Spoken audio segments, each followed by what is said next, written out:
আমি খালকা পয়লা বেতন পাইছি 1,72,000। 15-20 বছর ধরে এমপি হলতে খালি লুকাইছুন। দ্বাদশ জাতীয় সংসদ নির্বাচনের পর গঠিত হয়েছে মন্ত্রিসভা। নতুন করে নির্বাচিত হয়েছেন মন্ত্রী, প্রতিমন্ত্রী ও সংসদ সদস্য ও এমপিরা। বেশ কিছুদিন ধরেই আলোচিত সমালোচিত হয়ে আসছে ব্যারিস্টার সৈয়দ সাইদুল হক সুমনের বক্তব্য। এমপি সাহেবের বেতন কত আপনারা জানতেন আগে? এতে এখন অনেকেরই মধ্যে জানার আগ্রহ তৈরি হয়েছে যে দেশের মন্ত্রী, প্রতিমন্ত্রী ও সংসদ সদস্যদের বেতন ভাতা কত, সঙ্গে কি কি সুবিধা পেয়ে থাকেন তারা।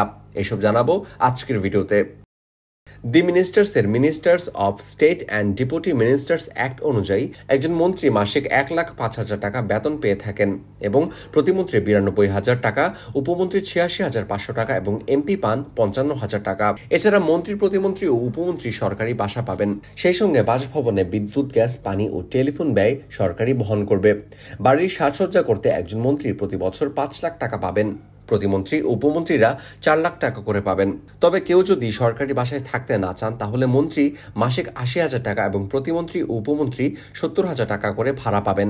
নিজ বাড়ি বা ভাড়া বাড়িতে বসবাস করলে সেটি রক্ষণাবেক্ষণের জন্য প্রতি বছর 3 মাসের বাড়ির ভাড়া সমপরিমাণ টাকা পাবেন তারা। এমপিরাও সরকারের কাছ থেকে প্লট পাবেন। সেই সঙ্গে বাসায় টেলিফোন ভাতা বাবদ প্রতি মাসে 7,800 টাকা, লন্ড্রি ভাতা 1,500 টাকা এবং মাসিক ক্রোকারেজ ও টয়লেট্রিজ কেনার জন্য 6,000 টাকা করে ভাতা পাবেন। এছাড়া নির্বাচনী এলাকায় অফিসের খরচের জন্য প্রতি মাসে 15,000 টাকা করে পাবেন তারা। মন্ত্রী, প্রতিমন্ত্রী, উপমন্ত্রীরা সরকারি খরচে একটি করে গাড়ি সুবিধা পাবেন। এছাড়া সংসদ সদস্য হওয়ার পর শুল্কমুক্ত গাড়ি আমদানির সুবিধা পাবেন তারা। সংসদ সদস্যরা মাসিক 70,000 টাকা করে পরিবহন ভাতা পাবেন। এছাড়া নির্বাচনী এলাকায় যাওয়া আসার জন্য ভাতা হিসাবে প্রতি মাসে 12,500 টাকা করে পাবেন। জ্বালানি বাবদ মন্ত্রী, প্রতিমন্ত্রী ও উপমন্ত্রী দৈনিক 18 লিটার জ্বালানি তেলের সমপরিমাণ টাকা পাবেন। আপ্যায়ন ভাতা হিসেবে একজন মন্ত্রী মাসে 10,000 টাকা করে পাবেন, আর প্রতিমন্ত্রী 7,500 টাকা এবং উপমন্ত্রী পাবেন 5,000 টাকা।